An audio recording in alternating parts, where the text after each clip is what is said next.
তো শাওন লিটারেলি সে বাসায় আসবে না, সে বাইকটা পুরো এলাকায় চালাচ্ছে, হি ইজ ভেরি হ্যাপি।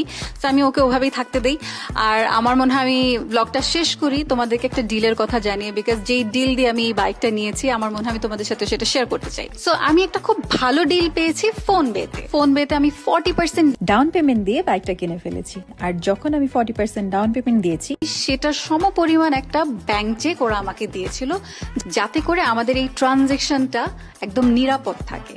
তারপরে আমি বাকি পেমেন্টগুলো যখন করব সেগুলো আমি আস্তে আস্তে নগদে করব, উইদাউট এনি ক্রেডিট কার্ড। যাদের কোনো ক্রেডিট কার্ড নাই তারা কি কিস্তি নিয়ে একটা বাইক কিংবা নিজের পছন্দের কোনো প্রোডাক্ট ইউজ করতে পারবে না? এখন থেকে করতে পারবে, কারণ ফোনপে কার্ডলেস ইএমআই সুবিধা রাখছে। তো আপনি কার্ড ছাড়াই যে কোনো প্রোডাক্ট পারচেস করতে পারবেন এভাবে ইএমআই পদ্ধতিতে। সবচেয়ে ভালো দিক আমার কাছে যেটা লেগেছে সেটা হচ্ছে অর্ডার প্লেস করা ঠিক 15 দিনের ভেতরেই ওরা প্রোডাক্টটা ডেলিভারি করে দিচ্ছে। সো এত কিছু আমি যখন পেয়েছি অফার এবং এত সুযোগ সুবিধা পেয়েছি, তখন আমার মনেই হলো শাওনের শখটা আমি পূরণ করেই ফেলি। সো শাওনের শখটা আমি আজকে পূরণ করলাম, তোমাদের সাথে একটা গ্রেট ডিল শেয়ার করলাম। আই হোপ সবাই হ্যাপি। এবং যারা কিনা এভাবে কার্ডলেস ইএমআই সুবিধা নিয়ে নিজের কোনো পছন্দের প্রোডাক্ট পারচেস করতে চাও, go check out PhonePe. Bye by.